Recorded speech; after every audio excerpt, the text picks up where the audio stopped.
Well, I'd encourage you to open Bibles, if you've got them, to Mark chapter 6. And if you're holding or you have one of these blue Bibles that we have here, and they're underneath you in the seat, you're looking at page 1001. So the question I have for you this morning as we look at this text: are Christians foolish for believing that Jesus himself is the presence for every absence? It's the question. Are we fools? Are we really fools, as maybe much of the world takes us, for believing that Jesus can be the presence for every absence? Now, asking that question, digging into that question, has maybe a little bit of extra relevance on a week when people are on edge. There is quite a bit of conversation online about how pastors' sermons should change in light of the week's events. I'm a stickler for saying that the word is always in season, always. But it makes it easier when the text is on a storm and the disciples in despair on the water and wondering where Jesus is, okay? I think it makes it a little bit easier. At the same time, I want us to think about this text this morning, and let's not cheapen it by believing that Jesus is not giving us hope for the worst kinds of absences, the worst kinds of weeks. And let's look at the word with expectation this morning. The disciples are out at sea following the feeding of the thousands.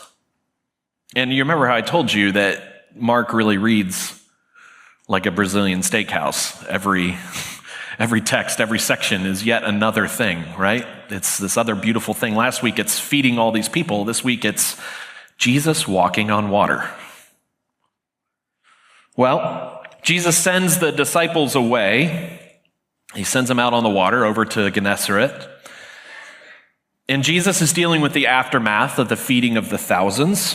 And then he goes up to pray. And in the story of the text as a whole is that while Jesus is up praying, the disciples are out and they're making way, it says, painfully on the water.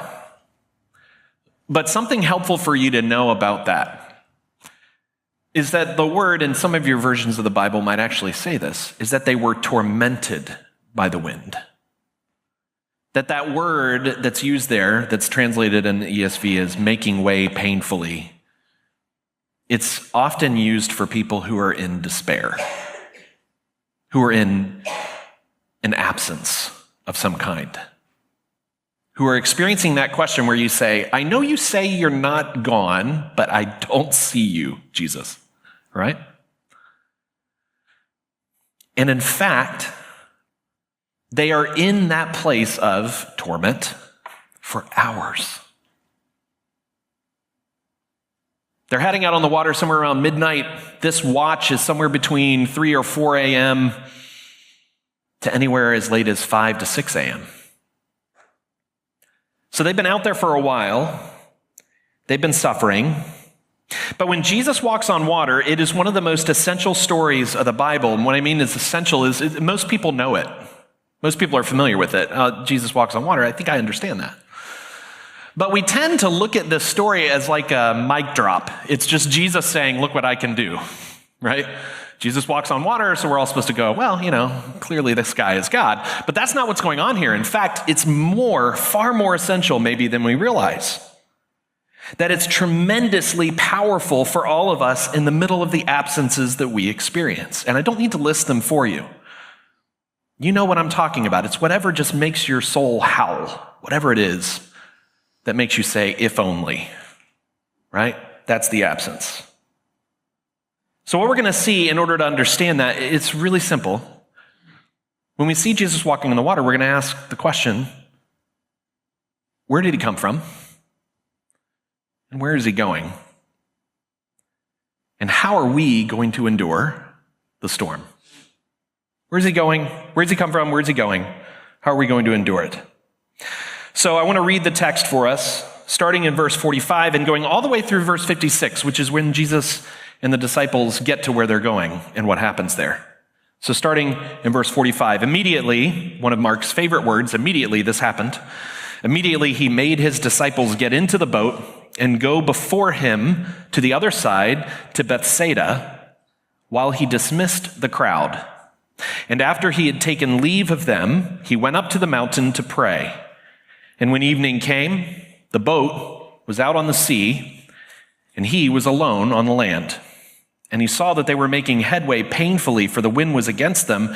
And about the fourth watch of the night, he came to them, walking on the sea. He meant to pass by them, but when they saw him walking on the sea, they thought it was a ghost and cried out. For they all saw him and were terrified. But immediately he spoke to them and said, "Take heart, it is I." Or courage is another way to put it. It is I. Do not be afraid.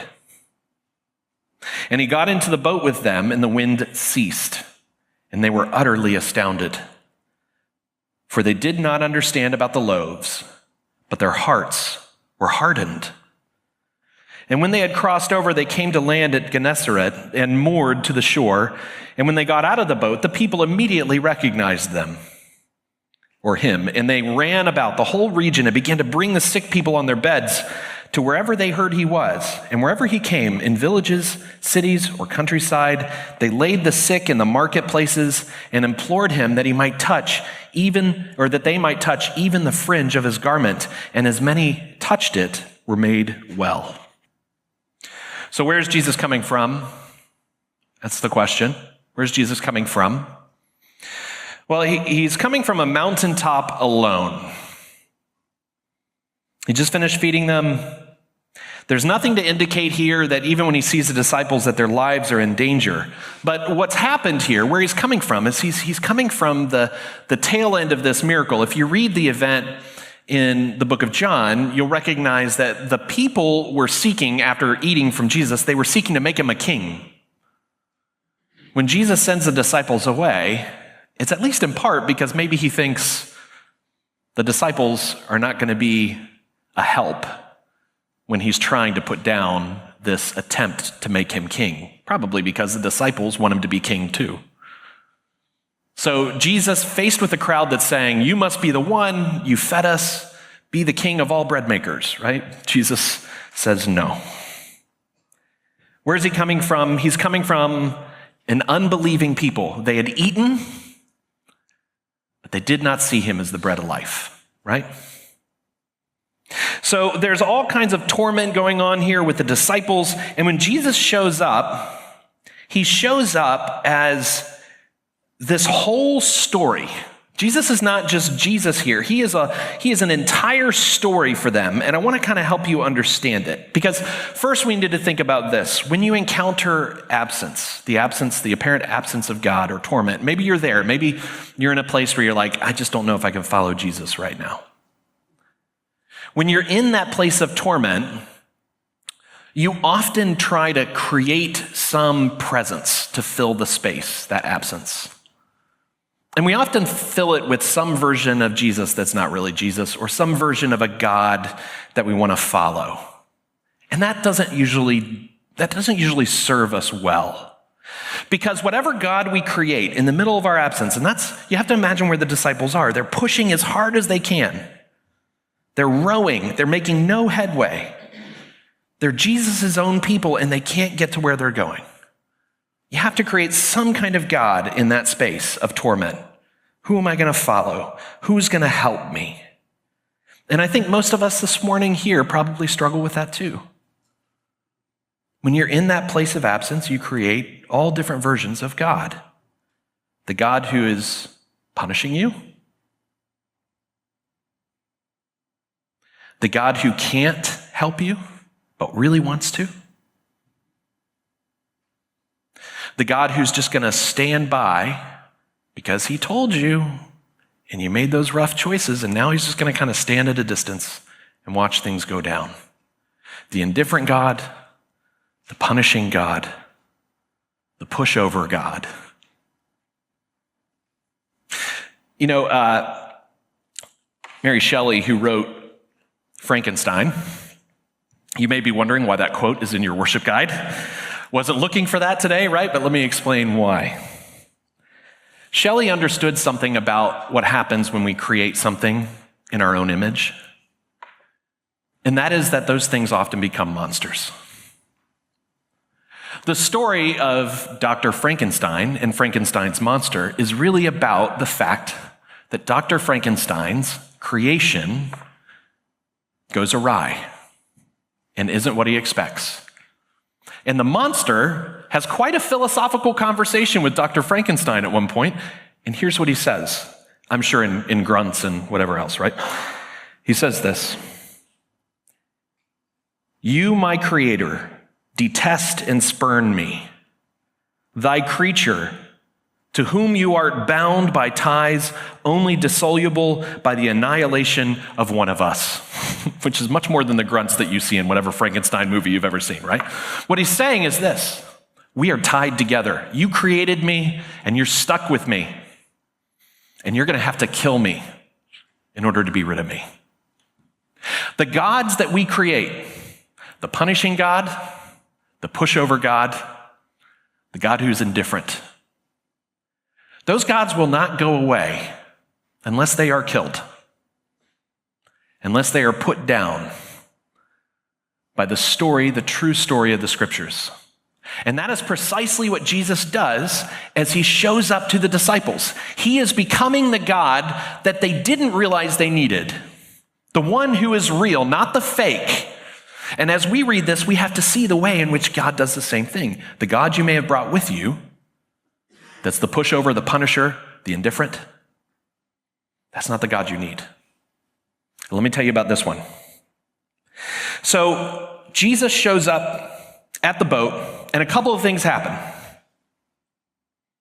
What happens is that Jesus actually says some things that tell them that there's a long story here. He shows up, they freak out, they scream, it's a ghost. Now, there are a couple of reasons why they do this. The waters were generally seen like seas, oceans. In the ancient Near East, the waters were often seen as places of fearful chaos.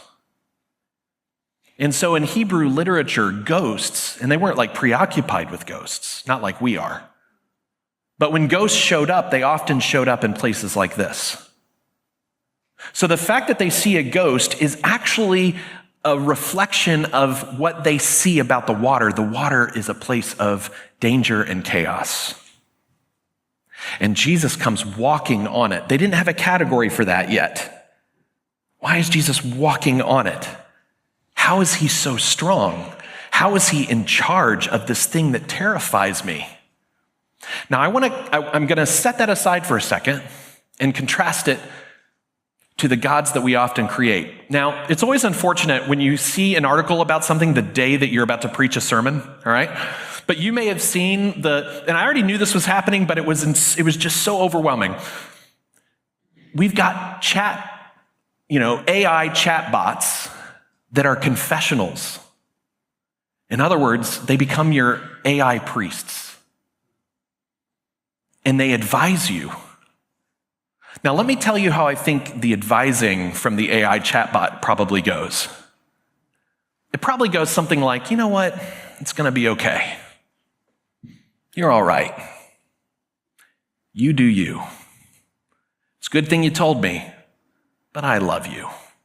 No worries. Right?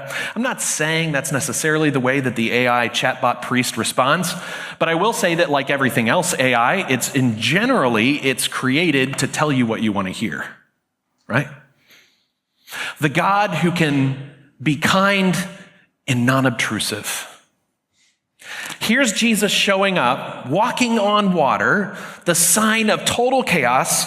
That's where he's coming from. He's coming from the place where he is in charge. All right? That's where he's coming from. He is the one who can do all things. He's not the one who we can push over. He is the one who's in charge. Now, that's a real challenge to us. And so much so that we often embrace the alternative. Instead of a God who's in charge, instead of a God who can come on the water and see me, I'd rather have the God that I can push over, that I can control. And one of the greatest and most honest atheists, Bertrand Russell, whose name I misspelled, and I'm sorry, and I'm just telling you that so you don't all email me. Bertrand Russell, here's how Bertrand Russell talks about what it means for us to deal with the absences in our lives, right? This is the God that Bertrand Russell would talk about. It says this: only within the scaffolding of these truths, only on the firm foundation of unyielding despair, can the soul's habitation henceforth be safely built.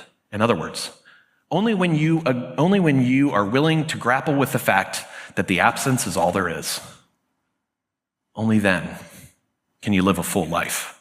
That's pretty grim. The scaffolding for your life is unyielding despair.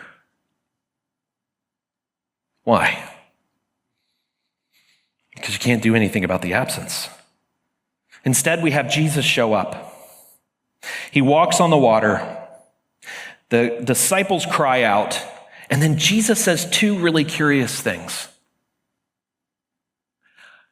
Courage, first of all. Don't you love it when you're struggling and someone comes to you and says, hey, take heart? You want to say, you know what, you don't know.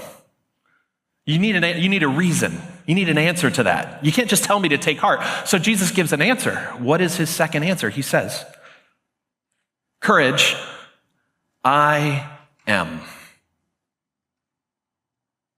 He says it in Greek, which is why we often translate, it is I. But he says it the same way God has been saying it from the very beginning. Courage, I am. What's he saying? Do not be afraid, because I come from, not just the other shore, I come from the long story of not only God's power, but his promise. I am self-sustaining. I am in charge. I am in control. In other words, I need nothing and I have everything. I have come to you in your absence. I need nothing from you and I have everything to give. I am completely 100% in charge. That's where Jesus is coming from.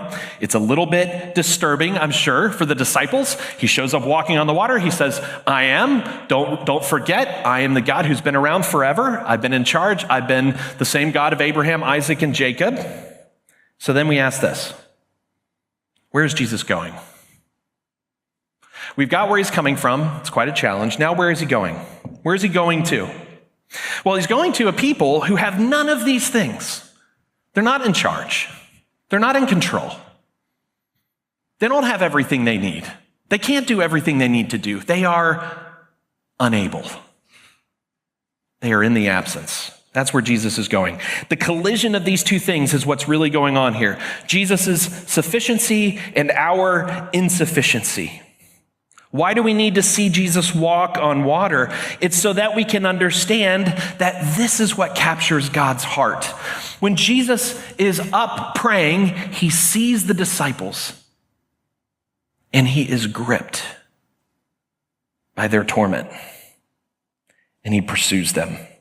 We have to see that that motivates Jesus' heart. We have to understand that he is moved by his calling to fill up those absences, to be the presence. He's driven by this.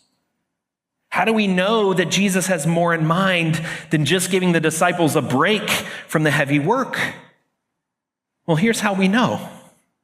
We know because as much as they have given their whole lives, their whole selves to the work of rowing, Jesus is giving his whole self to them. He is giving his whole self. Now, how do we know that? All right. Book of Job. Who's here? You read the book of Job? Familiar with the book of Job? It's one of those that people tell you, look, don't read the book of Job. Don't read the book of Ecclesiastes. Too many bad things happen. There's so much goodness in the book of Job. And here's what it answers. It answers the big absence question that the disciples are facing. Jesus sends them out there. They're struggling. You in your life, whatever you're dealing with, that absence, that struggle, that torment, why am I here? What's going on? And then Jesus comes and something really crazy happens. The Bible says, let me read it to you. I don't know if this has ever caught you when you've read it. If you've got the Bible right in front of you, look at verse... look at verse 48, right? He saw that they're making way painfully. He came to them walking on the sea. He meant to pass by them. You may be wondering, what is that? Is it like, is it like Miss Gulch outside of Dorothy's house as it's being taken up by the tornado, and you see Miss Gulch like riding by on her bicycle? Those of you who remember that. It's like Jesus, oh, sorry guys, I'll see you later. I'm walking right by, right? That's the question. No, that's not what's going on. Job 9 says this, talking about God. He alone stretched out the heavens and trampled the waves of the sea. Same words. Who made the Bear and the Orion stars, the Pleiades and the chambers of the south. He does great things beyond searching out, marvelous things beyond number. And then he says this, behold, he passes by me and I see him not. He moves on, but I do not perceive him. The book of Job puts these two things together. When Jesus is showing up, he means to pass them by. He is kind of embodying this passage from the scriptures. What is he doing? Well, to tell you that, I have to take you to another place. The book of Exodus. The book of Exodus, Moses, if you're familiar with the Bible a little bit, it's the story of God's people being delivered out of slavery. Moses is God's man to lead them. And when he meets God, Moses asks this question, and we see it right here in Exodus 33. Moses said, please show me your glory. And God says, the I am, he says, I will make all my goodness pass before you and will proclaim before you my name. I will make all my goodness pass before you. And I will be gracious to whom I will be gracious, and I will show mercy on whom I will show mercy. But, he said, you cannot see my face, for man shall not see me and live. And the Lord said, behold, there's a place by me where you shall stand on the rock, and while my glory passes by, same words, I will put you in a cleft of a rock. I will cover you with my hand until I have passed by. Same word. Then I will take away my hand, and you shall see my back, but my face shall not be seen. What's going on? When Jesus says he means to pass them by, he means to show them his glory, to reveal himself to them. In their absence, Jesus is pouring everything into being present for them. Before he ever calms the storm or the wind, he shows them himself. See me. See who I am. Jesus is saying he's coming from a place of complete and total power and control. He's going to a people who have none of that. And what's he going to do? He's going to give them himself. There's no self-reflecting chatbot.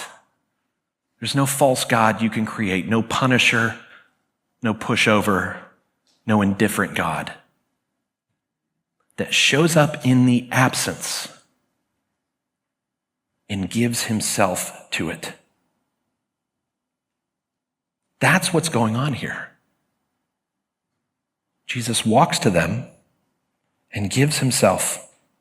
I want you to hear from Colossians 1 for a second. I don't think I have that on the screen, so you just need to hear it. Or actually, yeah, I do. So Colossians 1, verses 15 through 22, after the 40 years that I'm here and preaching, you will get used to Colossians 1 because I love it, and we'll go back to it again and again, all right?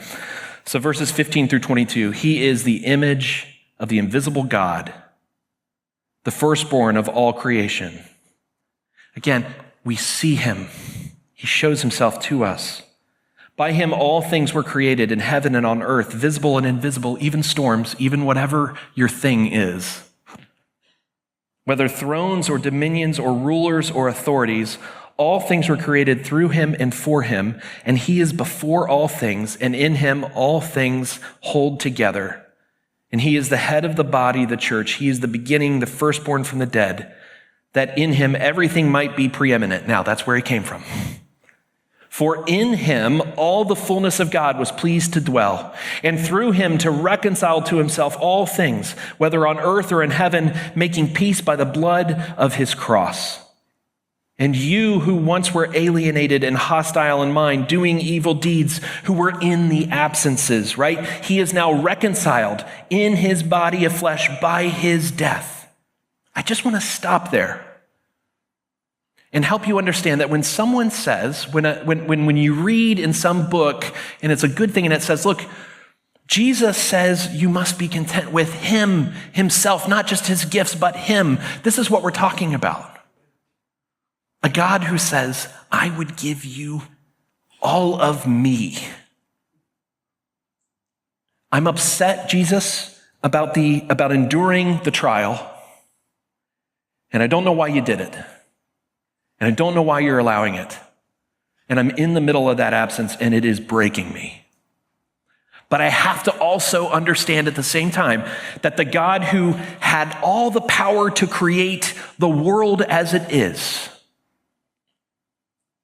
the power of creation, the power to stop and start things, that is the same God who says, all of my fullness I will give to your need. This is not a God who's a punisher. He's a lover. This is not a God who's a pushover. All the fullness of God was pleased to dwell in him. This is not a God who's indifferent. He has given everything to make peace by the blood of his cross. This is what the disciples were supposed to get when Jesus shows up, passes by with his glory, and says, I am. Courage. I am. Don't forget, this is who I am. All the fullness of God. There's no absence that Jesus himself has not thrown himself against. That's what we read there in Colossians 1. There's no absence he hasn't already flung himself against. There's no wind he wouldn't face. There's no water he wouldn't cross. This is what we see from Jesus. The cross is a sign that he's willing to be the presence for every absence. When we know that then, that that's who Jesus is, and that that's what Jesus does, then the outcome is that we have a way to endure. And so that's where I want to leave us this morning. What this healing shows us, once he's done, he gets into the boat, right? They move over to the shore, and then Jesus walks through cities, towns, all kinds of places where the sick go. One thing you don't see is a bunch of teaching by Jesus and indications that all kinds of people are becoming saved. That's not what's going on. They're becoming healed, and people are eager for Jesus to heal them. They're not eager for him to save them. After getting into the boat with the disciples, he shows the difference between faith that is with Christ and faith that is Christ adjacent. We want the things, we don't want God himself. The scene's dramatic. All the people are coming from all corners. Imagine the Pharisees. There's just sick people everywhere. You're just like, well, there's nothing I can do about this. And here's Jesus just walking through. And when it talks about the fringe of his garment, the garment was a sign of Jesus's good Jewishness. He was an obedient Jewish man. And the fringes of your garment were a testimony to your keeping of the law. And so as he's walking through, people are just being touched by the fringes of his garment. But you know what they needed? They needed Jesus himself. There's healing going on. Jesus takes the disciples with him. He makes the point. If we're going to know how to endure, in difficult days, we have to know the difference between faith that is in Christ and faith that is Christ adjacent, all right? We have to know the difference.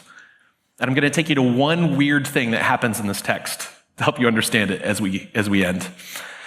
You know, there's all kinds of stuff that goes on. There's all kinds of things we're focused on. How is Jesus walking? And by the way, do I believe that Jesus really walked on water? Yes, I do. 100% supernatural miracle. It happened, okay?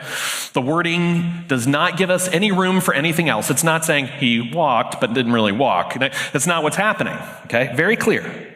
But here's something that's really interesting about it. After Jesus does this, Jesus characterizes the disciples in his word this way, right? I mean, the word characterizes them this way in verse 51, they were utterly astounded. That's one. The book of John says they worshiped. This guy is the Son of God. But we also see throughout the scriptures, plenty of people say that, and they don't quite completely understand what's going on. And here's what it says. They were utterly astounded. They didn't understand about the loaves. Their hearts were hardened. So what didn't they get? That's what I want us to focus on as we close. What didn't they understand? It's not the math, the supernatural. They actually, they understood that Jesus could heal. They understood that Jesus could stop storms. He'd already done it. They understood that he could raise, all kinds of things from nothing to something. He knew that it could happen. They knew that it could happen. So what were they missing? It's not the supernatural, it's the personal, the vulnerable. That's where the burden of proof is. Someone can tell us all day that Jesus does the miraculous. It's not really going to matter until we can believe that he can do the miraculous for and in me. That's the part that they weren't following.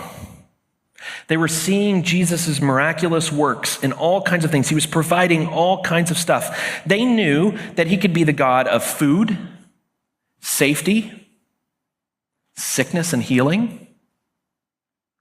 But when you love those things more than Jesus, they often become the things that we use to get away from God.